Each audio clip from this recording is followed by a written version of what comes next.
Good afternoon and welcome to the Lunchroom on Radio Caribbean International. It is Friday, the 22nd of November, 2024.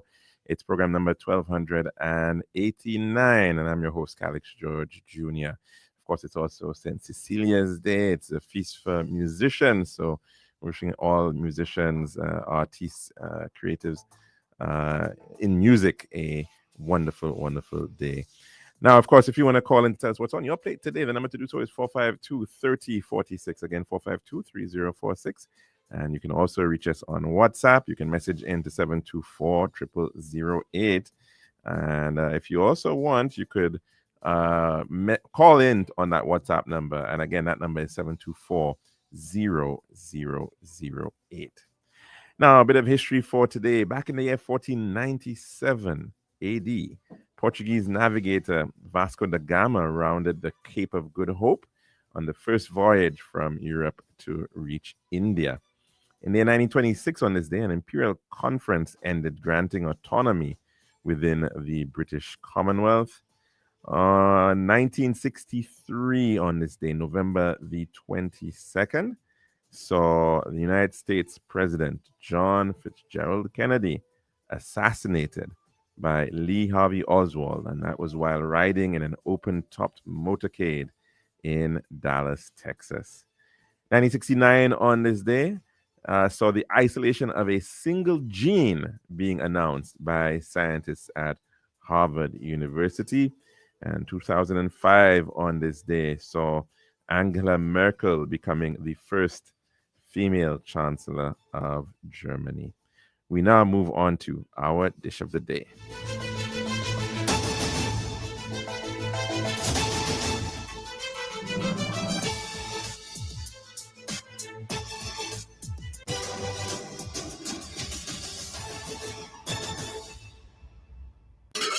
Serving now, the Daily Dish.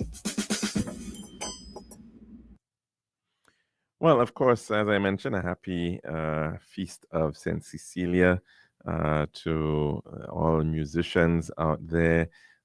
It is a day right here in St. Lucia when we celebrate music and we celebrate the many individuals who bring us cheer, who bring us excitement, who allow us to move and dance and inspire us in so very many ways, as music has the power of doing. It really is perhaps the first language that we understand, and so it is, and it's something that is so universal across all peoples around the world. So we definitely want to say a big thank you to the musicians who do this and who are part of our development as a country. And to give them their recognition that they, of course, most certainly deserve. And of course, we've got people who compose music. We've got people who write lyrics for the what has been prepared. We've got individuals who actually perform the music. We've got music teachers out there who assist in that process of ensuring that music is known and understood. We have individuals who make the instruments for enjoying what we have today. So it certainly is a number of people who we want to honor on this day. Of course, there are a number of different events put on by the Ministry of Tourism, Culture, Creative Industries, as well as the Cultural Development Foundation. And you would have seen in different parts of the island, certainly along the Cass Street, the Sir Julian Hunt Highway, different points along the roundabouts, and I think even in front of Rennick and Company around there, I saw students gathering to play steel pan, and then of course in the city center as well. It's certainly great to see that we can celebrate this event, this day, in such a manner. Some may say that it still is. It might pale in comparison to what it may have been before in St. Lucia, but I think it certainly is something that we are still celebrating. I'm not too sure how many other countries around the world still mark this day, in the way that we do right here in St. Lucia, but it is certainly a good feast to, in fact, mark. And so let's hope it goes well for everybody who's participating and showing some care and love for our musicians, who quite often are all around the world too, whether they're working on cruise vessels. We've got quite a number of bands, St. Lucian bands, who are in fact, playing their part on vessels around the world. So certainly we want to also remember them on this very, very special day.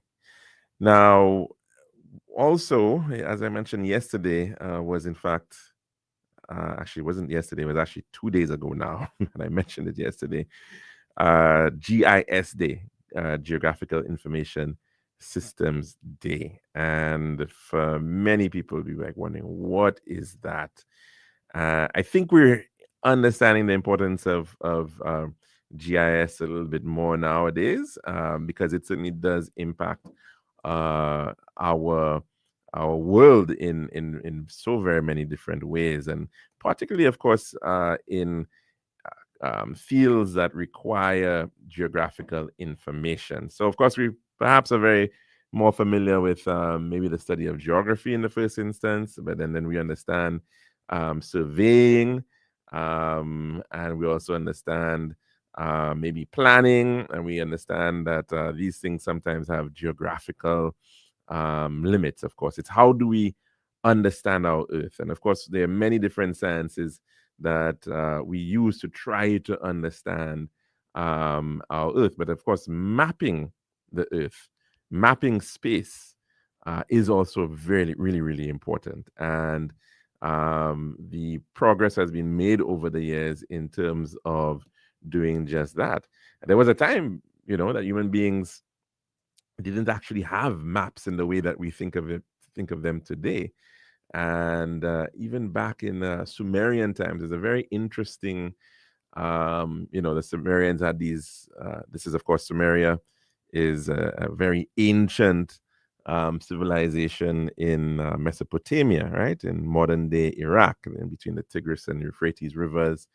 And they were noted to be one of the earliest civilizations, and to whom we give credit to developing some of the earliest writing systems, what they call cuneiform, as well as very advanced understanding of mathematics. They also credited to a lot of our understanding of time comes from them. The concept of the 7-day week is something that comes from them as well. The use of 24 hours in a day and dividing our hours and minutes into 60 also is something credited to the Sumerian civilization. And they, interestingly, they wrote down quite a lot of information about what they traded, what they did, all that kind of stuff. But there's actually an interesting one of these tablets which they found broken, but they've been able to put back together, and it's kind of a map of the world as they understood the map, as they understood the world, and so they would, the way they would show mountains and the way they would show a river, and is of course not how we may necessarily represent it today in our maps, and but of course it is that trying to get that concept. So we've now made some great progress over there in terms of mapping, and mapping is so very important. Even for countries, you've got to know your boundaries, right? You've got to know what belongs to whom. And so in terms of land tenure, it's a major, a really important issue.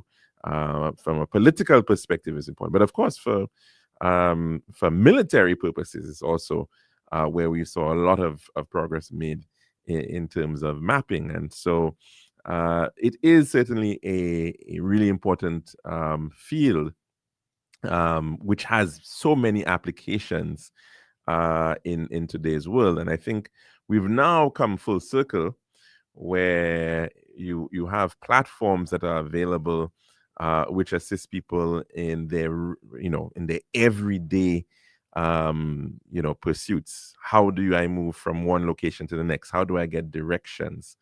And of course, you now have through smartphones, a lot of that is being provided in on platforms like Waze, like Google Maps, or whatever else you may choose to use. These types of platforms help people now to navigate, get around, and figure out how they can find where they need to go. Now, interestingly enough, how we describe things on maps is not always that straightforward, right?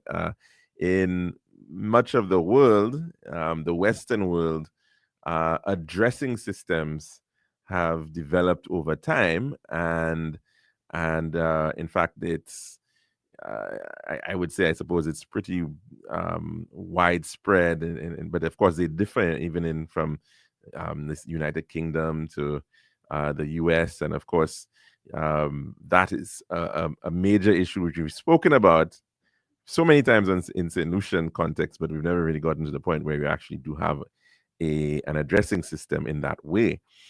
And there have been since then, many different ideas as to how you can locate something. Of course, at a global scale, you use latitude and longitude, but how do you bring it down to something that is understood and is can be understood by individuals on the ground when you are in an actual area? It's difficult. You can't really tell somebody, well, you want to move, how many degrees of latitude, to the east and whatnot, and it doesn't really work very well in that way from our context as human beings. And so that's why we end up with situations where we get street names and we give buildings numbers and apartments numbers, and we try to create order within our space so that we can be able to do that. Now, of course, there was a time perhaps where those things were better followed within the cities and the towns of St. Lucia, the villages maybe. But we have seen, of course, that has not really been kept up pretty well, so that so many instances you will be perhaps lucky if your street has a name, right? And there are many people who don't, where even when the streets do have names, people don't know the names of the streets because there are no signs to tell people that this is the name of the street. So it becomes something that maybe you may only know if you're watching a map. And if you not from here, it becomes pretty challenging. And it's interesting in that context because, like I said, platforms like Google Maps, they depend on this type of system, right, where streets have names and numbers, and that can be placed on a map, and people can then navigate given directions from based on where you're located, and they know where you're located based on your geographical position.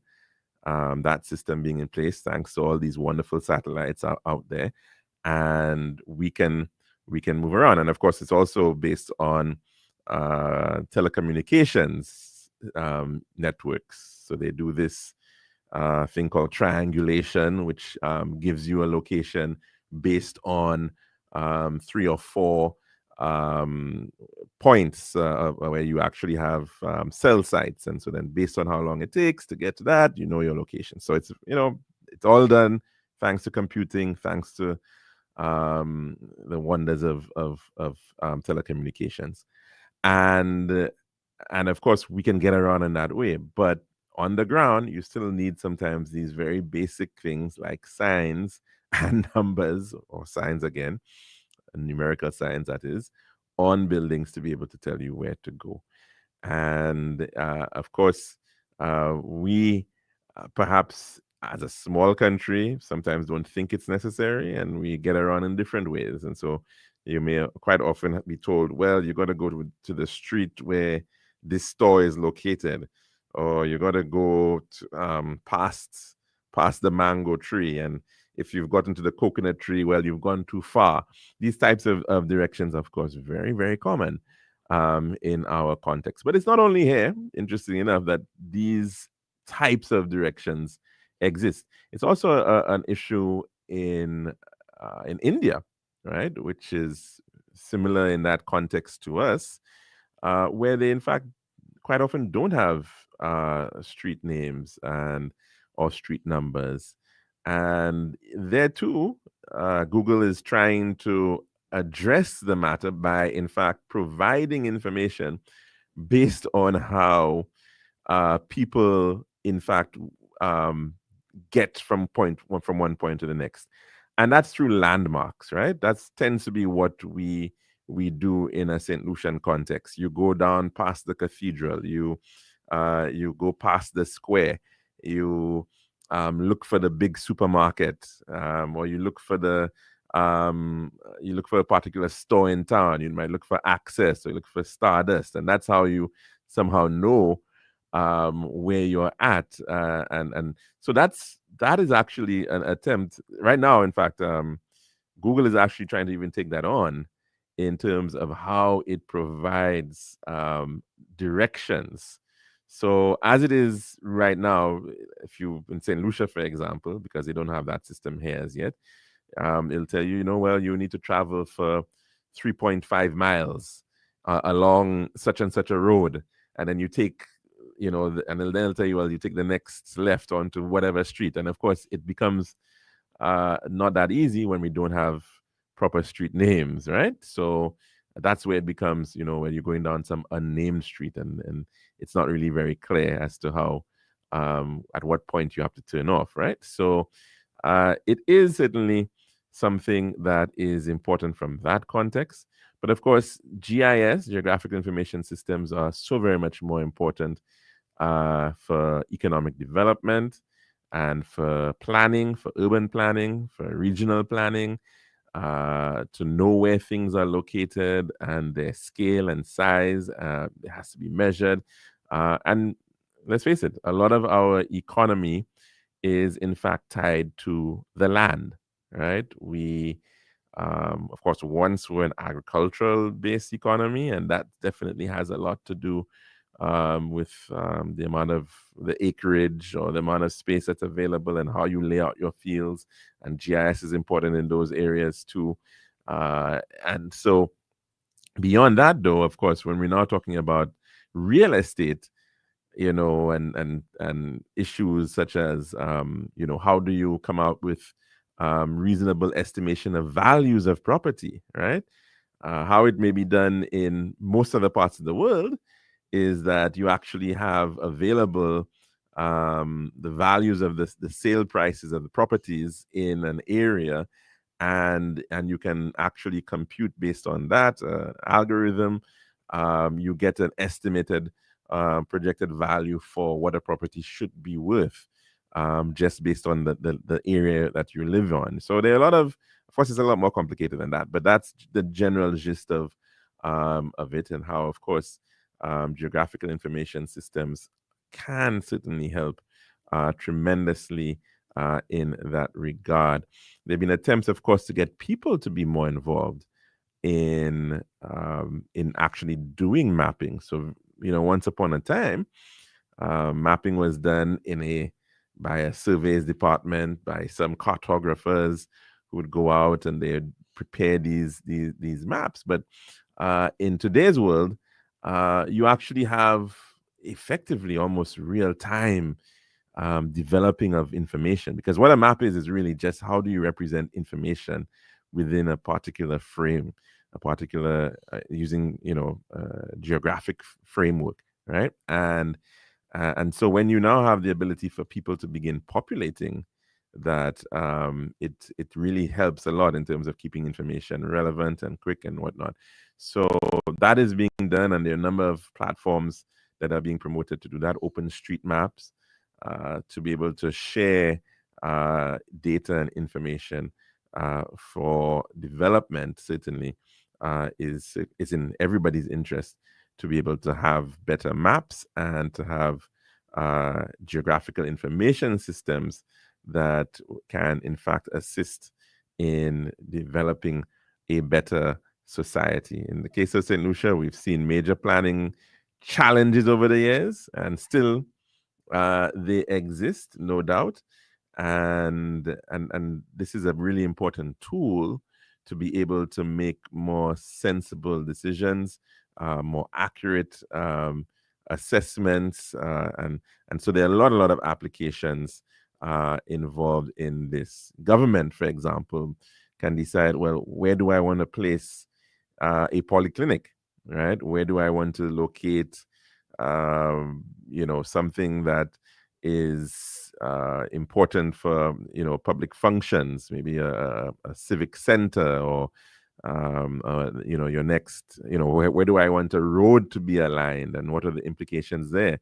So GIS allows you to look at the various layers, look at the various issues, and bring them all into context. And through the power of computing, that becomes a very, very, very important tool to do that kind of analysis. Site suitability, right? How suitable are sites for particular uses? What are the implications that may come?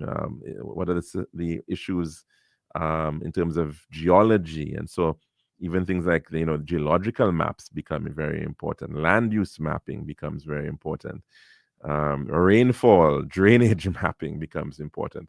And so all of these things can come together into what is known as a geographical information system, which is a tool that, from the utilities to churches, can use them, local municipalities can use them.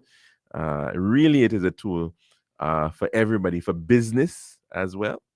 Where would you be the best area to site a particular?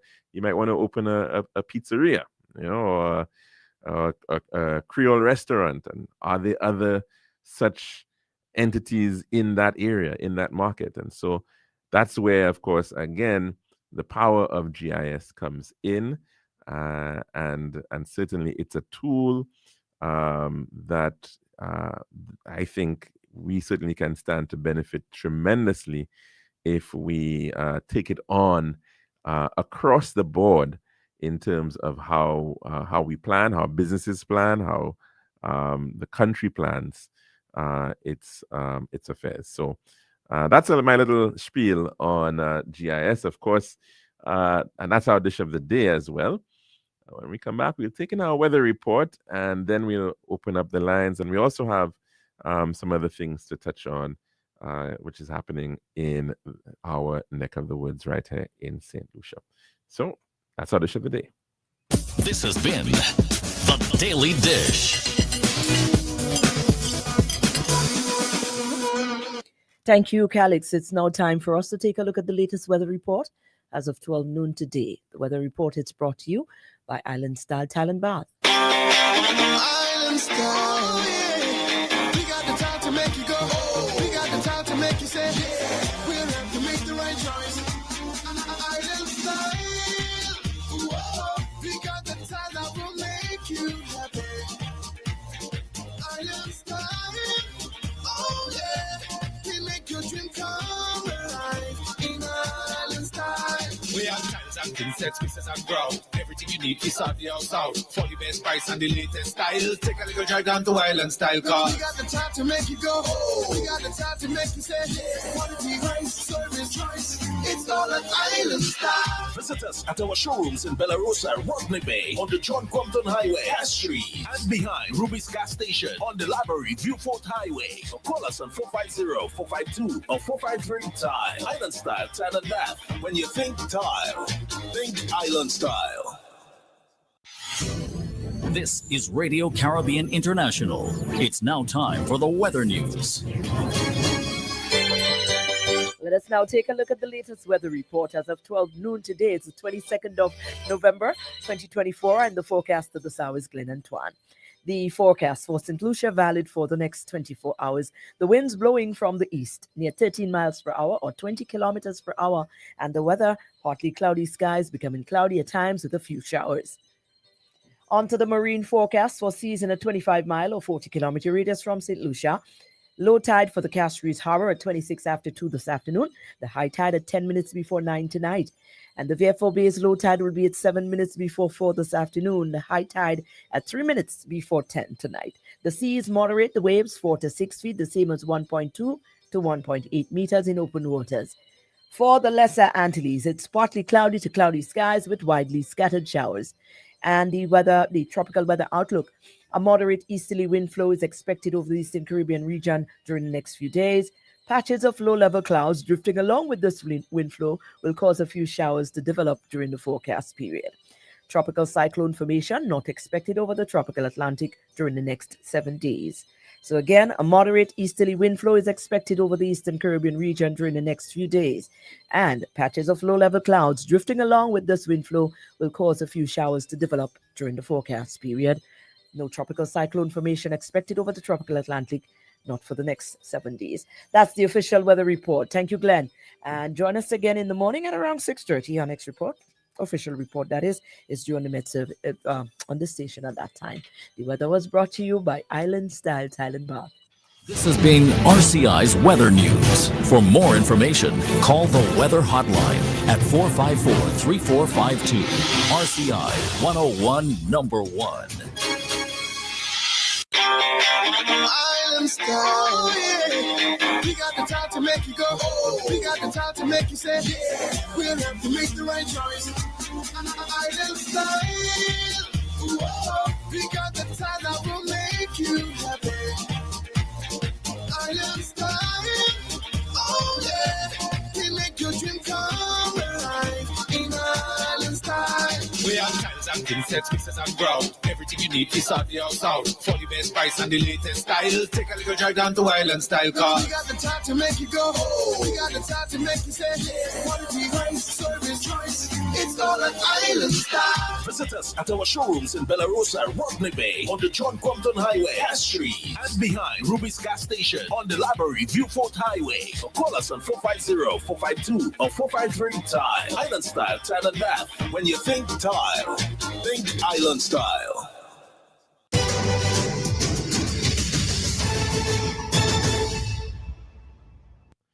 And welcome back to our program here, the Lunchroom on Radio Caribbean International. And we've got about 27 minutes to go before the hour of 2 o'clock. Of course, the number to call in to tell us what's on your plate today, it is 452-3046. And you can also message in to our WhatsApp. That is 724-0008. Again, 724-0008. Now, of course, we've been still looking at the potential implications of a Donald Trump presidency, and many questions are abound as to, what's real, what can be achieved, what can he in fact do, and what can he not do.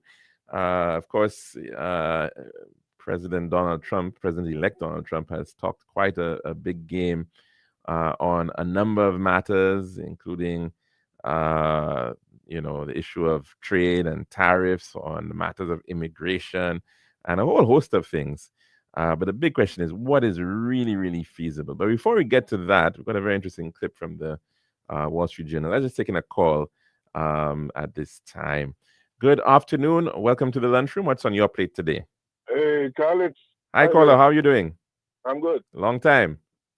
I just checking, watching, but I'll comment on certain things I feel, in my view, that is if it's detrimental, I don't comment on everything. Right. But talking about Donald Trump, that is too far from me on my plate now. I'm visiting home. I'm going to the press conference at the Prime Minister of St. Kitts had in connection with Martinez.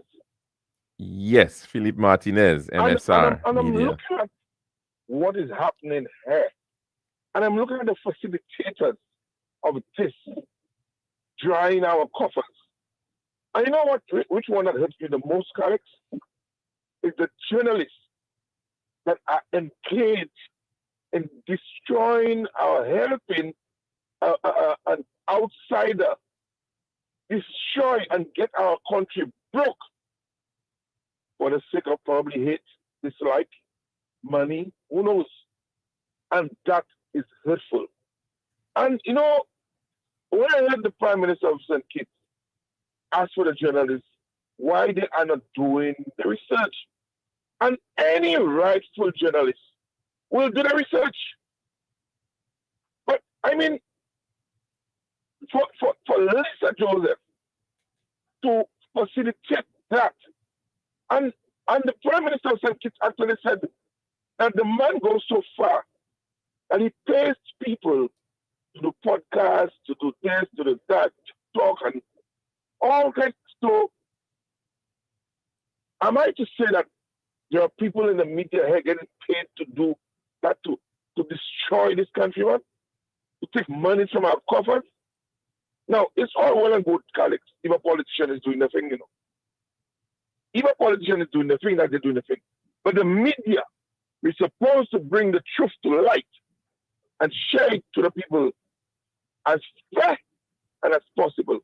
When they are engaged in facilitation, my brother, we are in serious trouble. Cole, I know you said you wanted to stay local and whatnot, but my point to you is that all around the world, in particular even in the United States of America, you have media that is very skewed, right? And it's you have left-wing media, you have right-wing media, and sometimes they do exactly what you're talking about, facilitating certain arguments.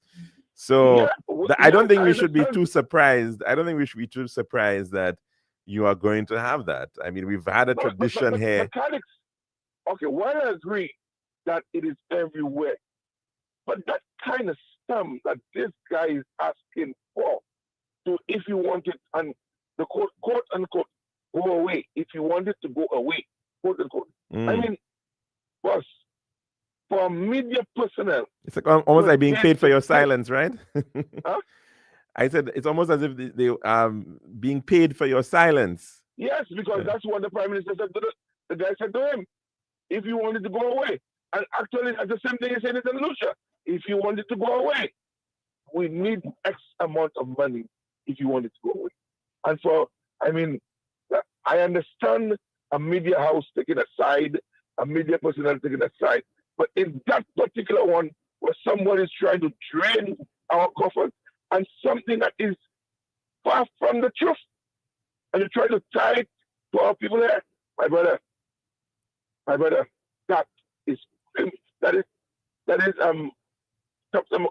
about to treason. That's treasonous.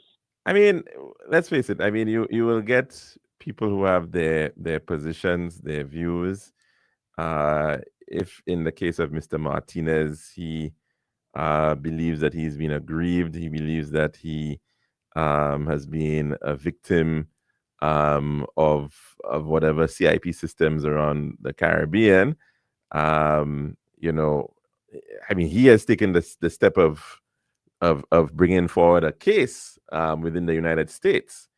But while that case is supposed to be heard, we're seeing him at the same time taking on a sort of a public trial on the matter. Which I call the Trumpian style of court. Which is a little bit, because normally when things are subject to court decisions, I mean, albeit maybe this is not the same jurisdiction, but you normally withhold, because you don't want to be putting out information that could then potentially be utilized, or some people may say it might prejudice the case, and what have you. So that tends to be the practice. Maybe he believes that this is not a factor in because this guy has said a lot of Calixte. Any good lawyer, this guy has said a lot. Yeah, I he mean, certainly has. The man is saying and this and that. I mean, these things could come out, or could be used against you. Mm-hmm. And I mean, to be played that in the media, my brother, that thing. And you know what strikes me the most? The last interview, where the man actually listening to Kudu. The man. Sorry, I have not now, caller. I have to confess, I have not seen the interviews that you're referring to. I've seen it. I saw the man said something, and then he said, and he said, okay, ask me a question again. and listen, I have to tell the guy to cut, and let's go back again. Something like something at the stage. Come on, man. Okay, You well, know, that's the I really cannot comment on that aspect, but I did see part of what you were talking about with respect to Dr. Terence Drew, the Prime Minister of St. Kitts and Nevis, coming out and speaking on the matter regarding MSR media and what is afoot there. So, but yeah, I mean, it's an interesting situation. There are people I think who can speak more to it. But I'm not sure that we're hearing enough. I'm not sure that we're necessarily hearing enough from some of the actors and players, right? So we do have. Well, remember you used the word prejudice there. You don't want to prejudice the case. So perhaps so, but there's also a duty to inform the public of certain things. Now, inform the public. So I don't know. You inform your public through your lawyers. And basically, no. I'm not talking about there's a matter of whatever case is going on and the details of that. Perhaps yes, I understand you would want to keep certain things. Yeah, you cannot say confidential. You cannot say too much on even those though matters. You want to clarify, Calixte, but in the public domain, probably what you will say, probably you cannot even say it. Well, there are aspects in terms of what is public information, what should be public information, right? So I think in that context, and I'm making a point, what should be public information, because maybe they may not be a legislated requirement for certain things to be known, but I suspect, as we're seeing right now with respect to the CIPs across the region, there is definitely a need for more oversight. There's definitely a need for auditing, and we've heard it from many different sources. We've heard it from the Prime Minister himself. And Prime Ministers. I agree, but Calixte, I am one that always. I agree that even CIP, I was never in favor of CIP, and even when the prices went down, when Alex said about the prices down, I was not in favor of it either, because I always put a lot of value on St. Lucia, and as one that was in the tourist sector, I understand it locally and what the people saying at the back of my behind my back. So I understand that. And I think my biggest concern regarding CIP, well, some of the concerns. One of them is the matter of the escrow accounts. Right, that's a major one. The idea that escrow accounts are being held outside of jurisdictions where there's almost no control and is a major concern. That irks me a lot, Calixte, is the one where this man will come and use the facility, the IP facility, to bring an investment. I mean, but why can't we do that as locals too? Okay, that's a very, very important point too. Very good, caller. Right? How do we ensure that our own people now, entrepreneurs, investors, whatnot, who have the means, can develop projects and to be able to use it in that way too? I agree with that one too. But in addition to that, it is to ensure that the unit has the capacity to properly monitor the delivery of projects. Right? So, because, let me give you an example of what I'm talking about. Right now, you go to St. Kitts, you go to Dominica, and you know what you're going to find? In very many instances, you're going to find projects that are in some state of completion. Some of them are not complete. Some of them, and after years and years and years, right? You have a building that is complete, but there's nothing going on there, right? So there's no really true impact, investor. Right? In terms of the investment. What happens, Calixte, which I spoke about that a couple of years ago. You remember that guy who came to Antigua and flaunted that he's going to build that big billion-dollar project in Antigua, and that never went through? And that is why I call... You're talking about the Chinese project? We have to be careful in the Caribbean with what I call the speculators. Exactly. And you must be able to define a speculator and who is a true investor.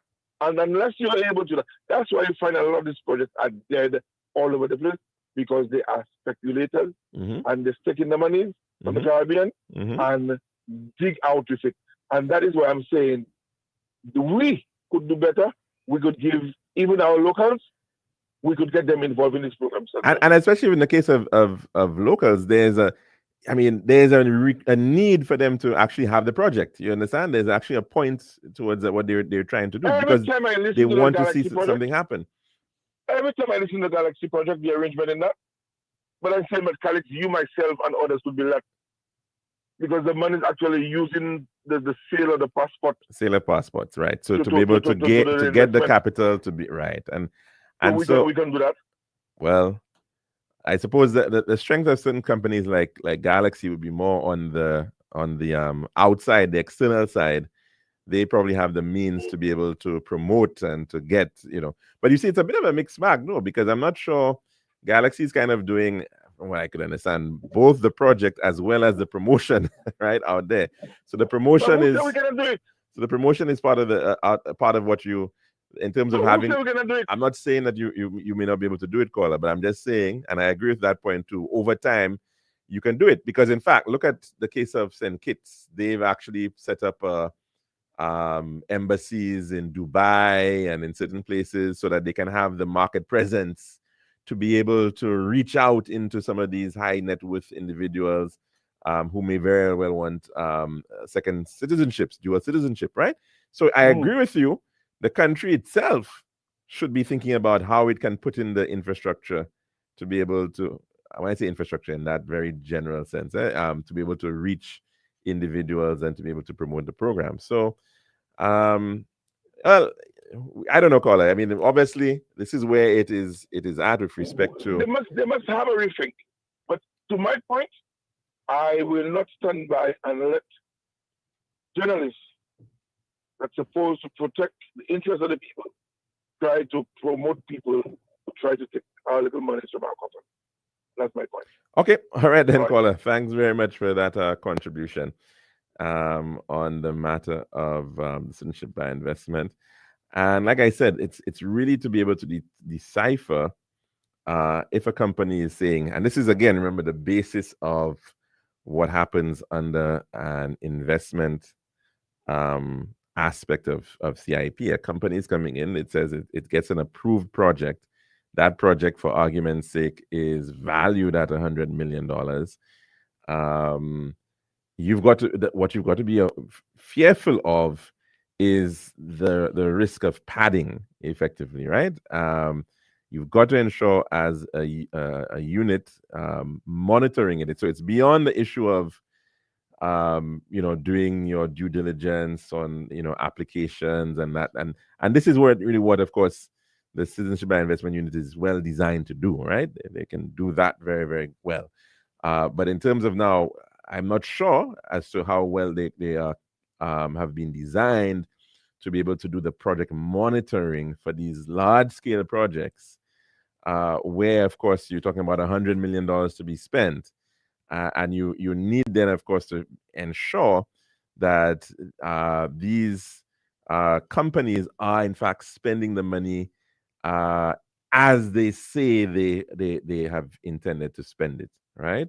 It's not to say, of course, that sometimes in projects you do have variations, you have costs that go up, you have those types of things, but it requires a significant amount of monitoring and evaluation of these projects to ensure that you're not going to get a situation where the company is just all of a sudden saying that they're charging, X million dollars on design fees, and it's way, way over what you would have originally expected, that sort of thing. So this is where there are potential risks and pitfalls, and so that requires a good system of project monitoring to ensure that at the end of the day, the point of this whole thing is that we want to see investment, and a lot of the investment, as we know right now, for CIP is geared towards hotel developments, resorts, that type of thing. We want to ensure that at the end of the day, they are completed and that they, in fact, are redounding to the benefit of the country in terms of actual operations, right? That's what's really important. Let's take another call at this time. Good afternoon. Welcome to the Lunchroom. What's on your plate today? Where is this place? This is the Lunchroom on Radio Caribbean International. It's a call show, a talk show. Yeah, I would like to make a contribution. Sure, go right ahead.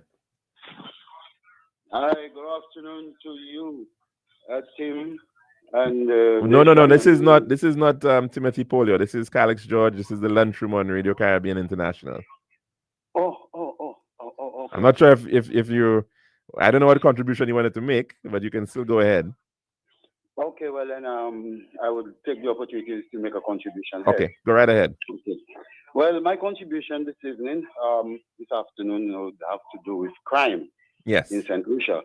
And according to what I noticed that is taking place, we have a situation, especially in the Vieux-Fort area, where we have where by now there should be disclosure on the public knowing who are witnesses, or the witnesses they themselves should have received closure to know they themselves are witnesses in certain cases, because that could be settled out and they're waiting judicial actions or court to be able to settle out the matters based on the evidence before them. But we have a situation in Vieux-Fort where there's no disclosure in order to let the public know who or what is and who is involved or who is witness, and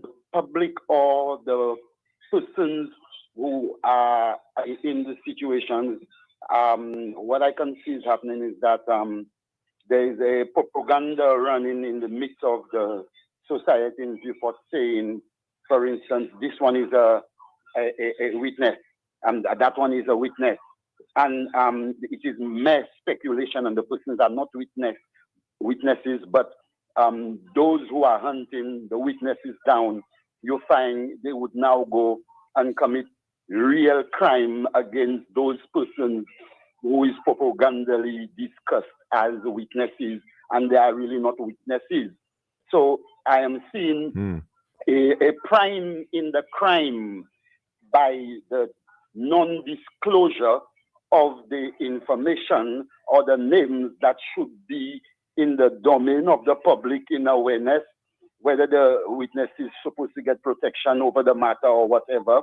But there must be disclosure to disallow the continuation of crime, which is being primed on the ground by the lack of information transmitting to the public based on the disclosure that they should give.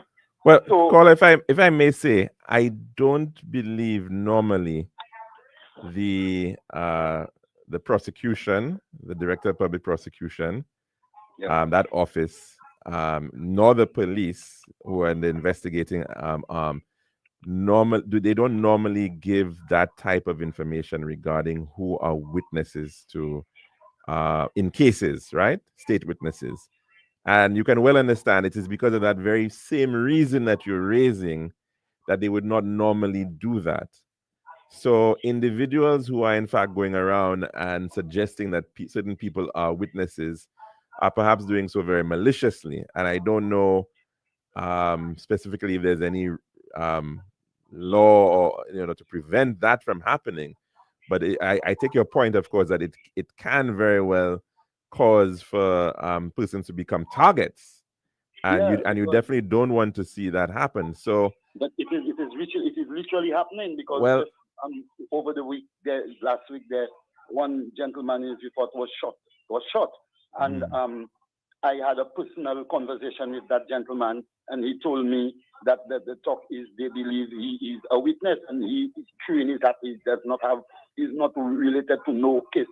The police know that particular person also is not no witness on the list of any situation. But again, through the propaganda and the lack of information, and again, like you say, it is not something that they do give out for the same fear of that same situation that I'm discussing. But what would happen is that the names that they would have in the list, even if it is not being given to the public, but at least the names would be protected, would be taken out of the region of the location and put in another location or be or something happens. It's not normally ever done in that way, because I'm saying, I mean, normally especially in situations like that, I suspect only when you get to the point where the case is going to be heard and those files have been submitted by the DPP to the recently there, right. That's yes. Recently there, a group of young men in Vieux-Fort, young persons in Vieux-Fort involved in alleged crimes was sent overseas. And a group of, not one, by the family was sent. When you say they were involved in alleged crimes, they were victims of crimes or they were perpetrators? They were actually committing the crimes? Well, I am not able to say exactly that, but they are being sent overseas by the administration presently and in the protection of the society and to lessen the crime. But I am saying, why in that same measure, why send one side? You have to send both sides and empty the ground and keep the ground clean. You cannot send one side in and then the other side is saying, well, these persons are witness and these persons are this and that, and it is causing anarchy and priming the crime on the ground. And they must take cognizance of this matter. This is not draft. We're playing chess here, and we need to get down to the root of what is happening here. We all know the game. So let's be realistic and let's manage the country in the right way and to be able to solve these matters. So you're saying that these people were part of a witness protection program? Is that why they were sent away, or is it because? Yes, yeah. Because they were like, for instance, there was two sides, and they were supposed to be communicating with the department, but it seems to be one side were communicating with the department, and they have chosen to send that side overseas. But the other side that have not been communicating with the department, and for some reason, they are not being taken into consideration, and they are seen to be watched as the perpetrators of the situation. But at the same token, not revealing that information, and as well not clearing the ground with everybody and just one side you're doing it with. That has created another pocket of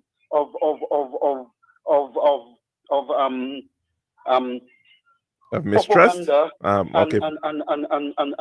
and miscalculation and misjudging, and the whole situation is on the ground. And this is very, very effective and really, really affecting our society. I think Vieux-Fort is a community which has been a loving community for many years.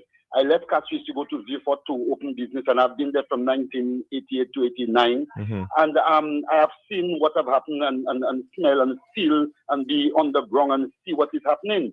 So I'm saying that you cannot operate in such a way where you go to two sides in a situation, right? And you go to communicate and deal with one side and send that side overseas and leave the other side on the ground. Now, the side you send overseas, the weapons that they had in possession, because they were part of something, because you have them in, you have sent them overseas. The weapons that they had, you have not confiscated that. Did they pass it on to people?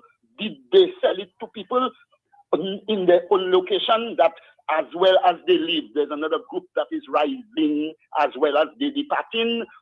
We need to look deeper into these matters, and we need to really sit down and manage these situations, because these are our children and these are our families. And I think closing and playing a blind eye and allowing that kind of escalation in the name of crime is really not doing anything good for us, because Vieux-Fort is kind of closing down and they're shutting the doors on Vieux-Fort. No socialization. The people cannot be entertainable in their activities and cannot go out and cannot enjoy themselves. And a lot of foolishness is taking place. So I'm saying that they should have, and it's not too late, to look into the matter. And I think Calixte was being given quite a sum of money by the present organization to see over crime. And I don't see that money filtrating. They gave to Calixte filtrating on the ground or doing nothing in relation to crime.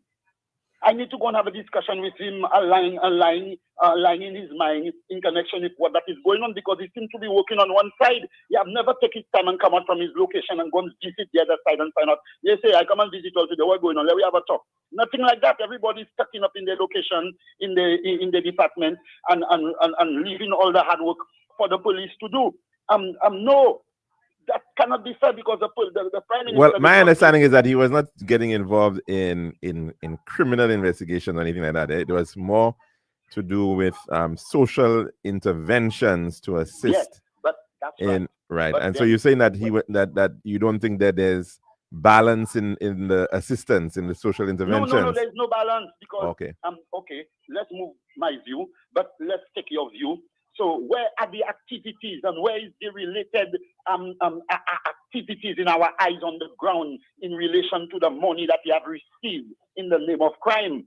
We don't come in this kind of time to run the Prime Minister, trust him, and the Prime Minister expecting him to be on the ground in crime on that money they give him, and he just don't sit down in his office there. He needs to come up in the communities and talk to people and raise vibes and create things and make things happen, because 250 grand is serious money to run things. And you cannot take $250,000 and just have it in your region and you're sitting in your office there. And, listen, this is our children and this is our country, and we have to come together in solidarity and govern everything and galvanize everything and clean everything. Well, what I will tell you is that I take your points, of course, and it's always a very sensitive issue.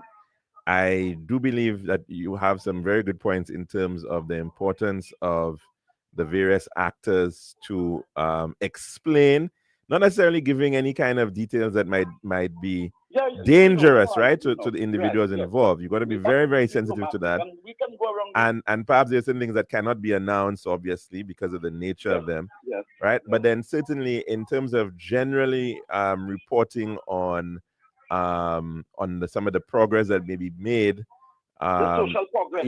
without mentioning any names, I think it's important, yes, that there is a space for that from the police and some of the other actors to be able to give some context as to the progress that is being made. Because on the face of it, maybe just by looking at the numbers, which may not necessarily be in any way connected to their interventions, but it seems as if things have sort of settled a little bit. It's come down a little bit, at least less than what we saw last year. But if we're not careful, and we're not looking and seeing what is being done, you never know what may happen the year after, right? So it is certainly very important that that there is some kind of accounting by the various actors, and at least just in terms of good public communication to let people know what's the well, not necessarily in the details of the strategy, but what are we doing and how things are going. So I think it's important. There's no statistics. There's nothing taking place. There's nothing, like, it's just money that's being washed on the ground.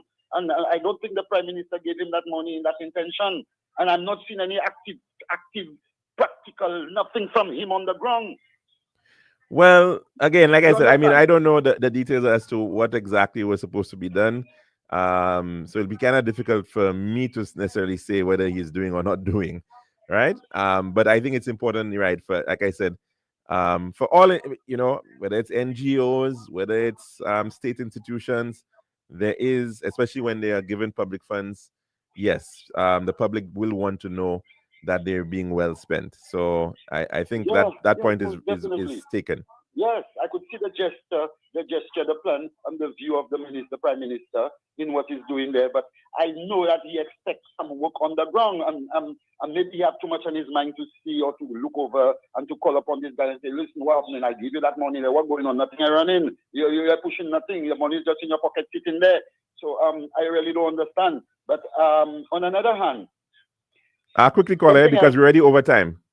Oh, okay. Well, then let's let it stay this way, and let's hope that our voices and our intentions and our concerns will be taken into consideration, because this is our country, and we are the fathers of the future, and the grandfathers of the future, and we ought to see over what is taking place and don't just leave it for police and prime ministers and ministers. We ought to participate in the whole development and whole social ambience of this country. Agreed to that, certainly. Thanks Thank for you very that much. for that contribution.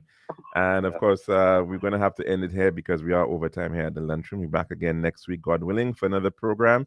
And we do really hope that you can join us for that.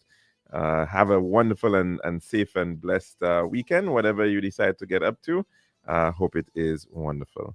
And of course, remember there's St. Cecilia's Day activities happening around the city of Castries and in Vieux as well. I think at the Exquisite Club and some other locations around the country. There's supposed to be a parade, I believe, as well.